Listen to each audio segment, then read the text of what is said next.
अंधाधुंध जो फायरिंग हुआ था उसका थोड़ा सा मैं आपको वर्णन जो है दे देता हूं, ताकि आपको उस समय की स्थिति का पता चले। और ये वर्णन मैं आपको दे रहा हूँ युद्ध में अयोध्या, हेमंत शर्मा जी की। ये आंखों देखी पुस्तक है, क्योंकि वो तब जनसत्ता अखबार में रिपोर्टर थे और जनसत्ता के उस समय की सारी कटिंग्स के साथ अयोध्या का चश्मदीप और लाठी, आंसू, गैस, गोलाबारी के बीच झंडा लगाते, नींव खोदते, कार सेवकों पे गोली बारी। मैं कुछ लाइन आपको पढ़ देता हूं ताकि आप उस स्थिति को समझ सकें। कार्तिक पूर्णिमा का स्नान करके कार सेवक और साधु पुलिस घेरों की तरफ सवेरे करीब 9 बजे बढ़े। सुरक्षा बलों ने विवादित परिसर से 1 किलोमीटर दूर तक का क्षेत्र पहले ही सील किया हुआ था। गलियों के मुहाने पर और हनुमानगढ़ी के पास पुलिस सुरक्षा चौकियां बनी थी। कार सेवकों ने आकर यहीं जमाव बनाया बैठे।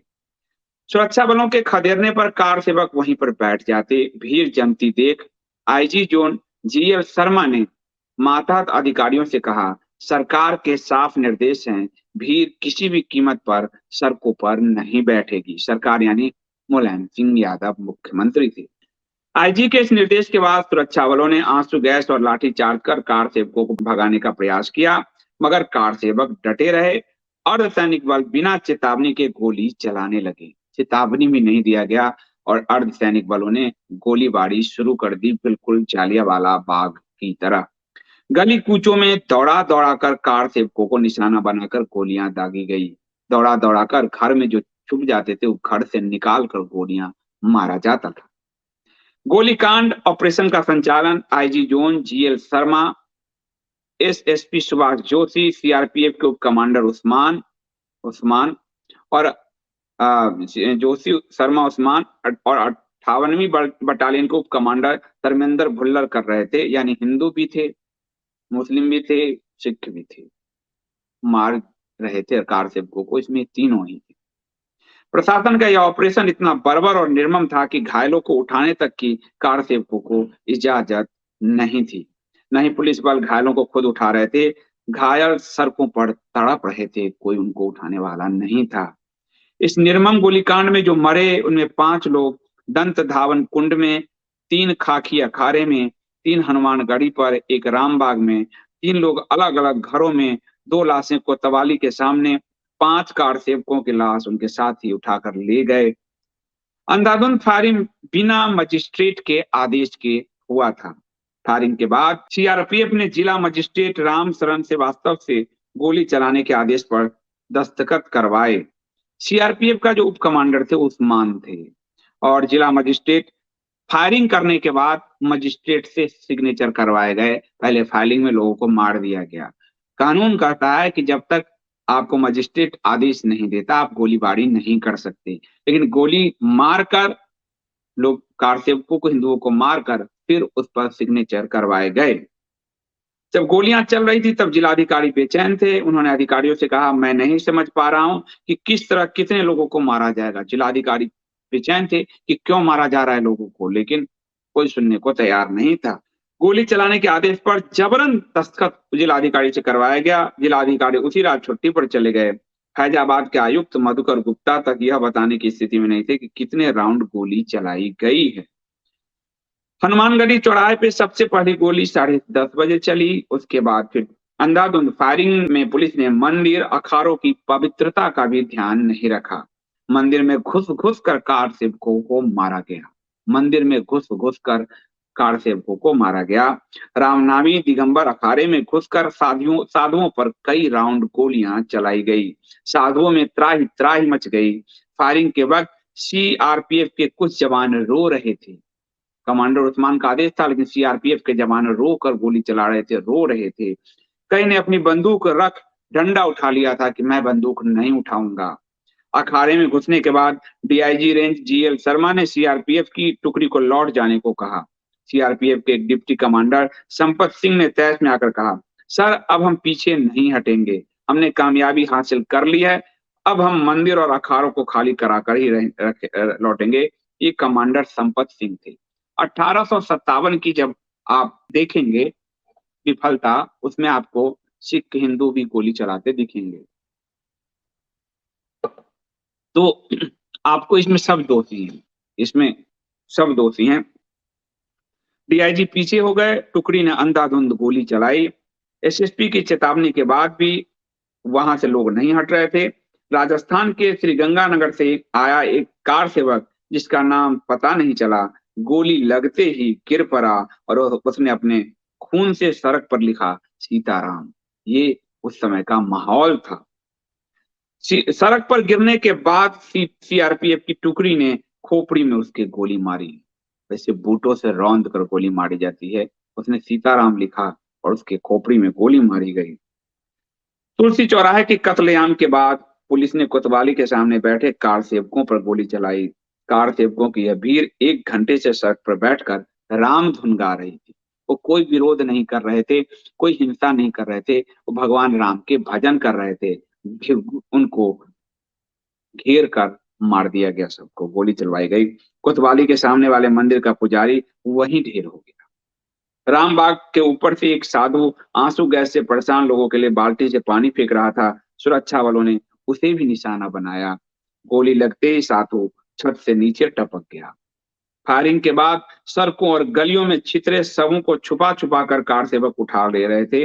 विनय कटियार ने तब 40 मृतकों की सूची हमें दी थी।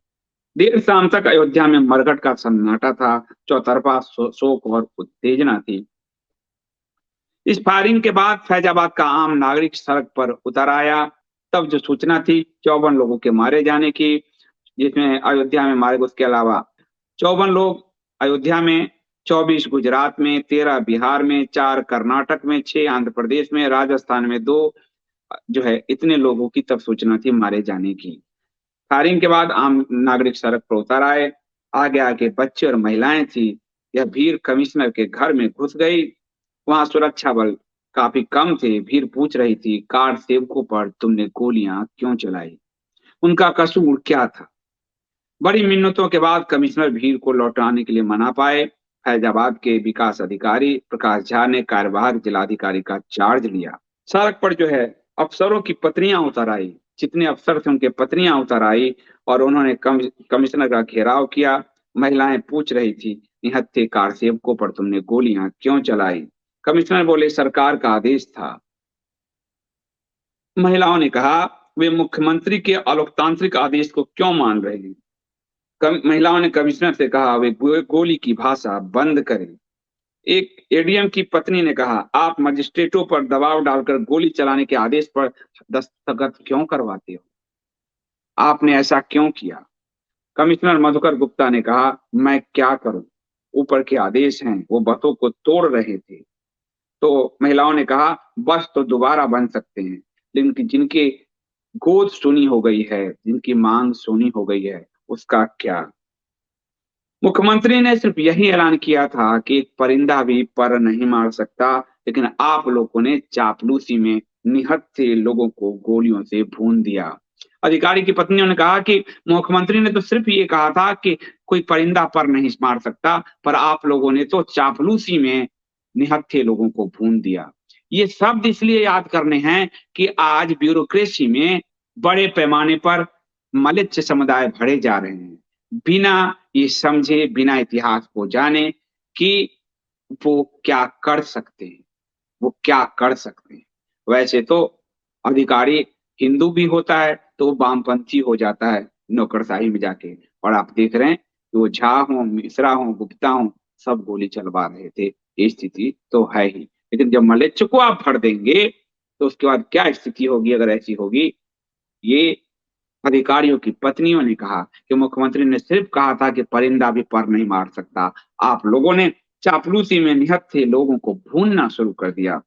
मधुकर गुप्ता विहिप नेता अशोक सिंघल के सगे मामा के लड़के।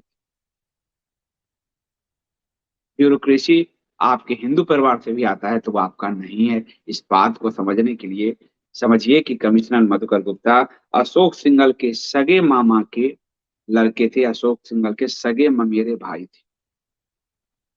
उस भीड़ में अशोक सिंघल की बहन भी थी। उन्होंने कहा, क्या आप अपने भाई को मरवा कर ही मानेंगे?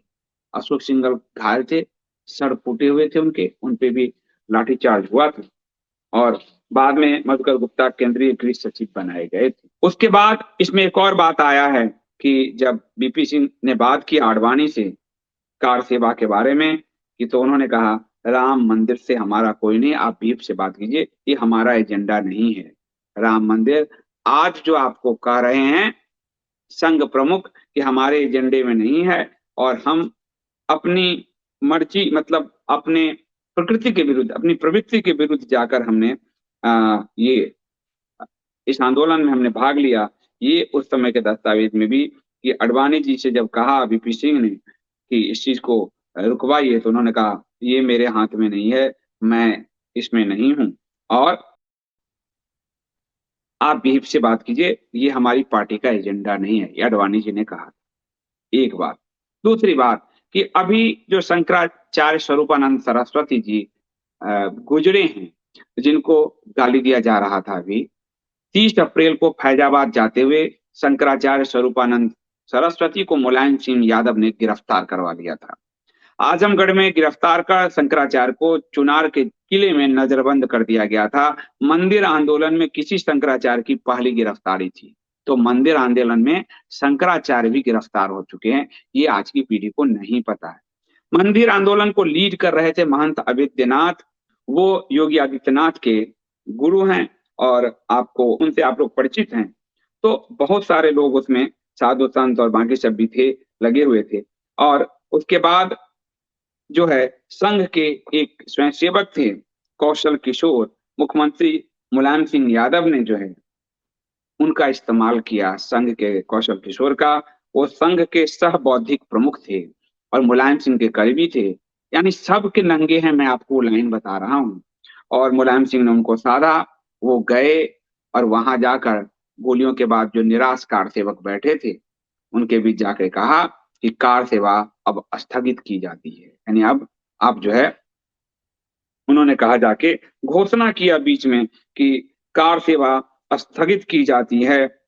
उसके बाद कार सेवकों ने उस संघ के बौद्धिक सह प्रमुख कौशल किशोर को दौड़ा दिया, वो मरते मरते बचे।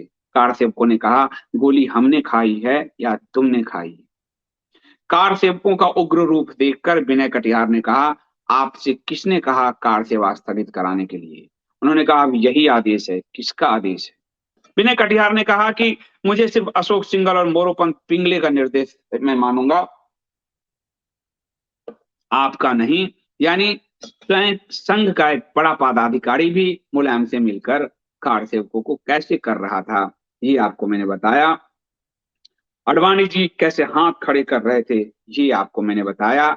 हिंदू अधिकारी मुस्लिम अधिकारी कैसे आदेश दे रहे थे, ये भी आपको बताया। और ये भी आपको बताया कि मुख्यमंत्री मुलायम सिंह यादव ने जो कहा परिंदा भी पर नहीं मार सकता है, उसके बाद कार सेवकों की लाशें बिछा दी गई।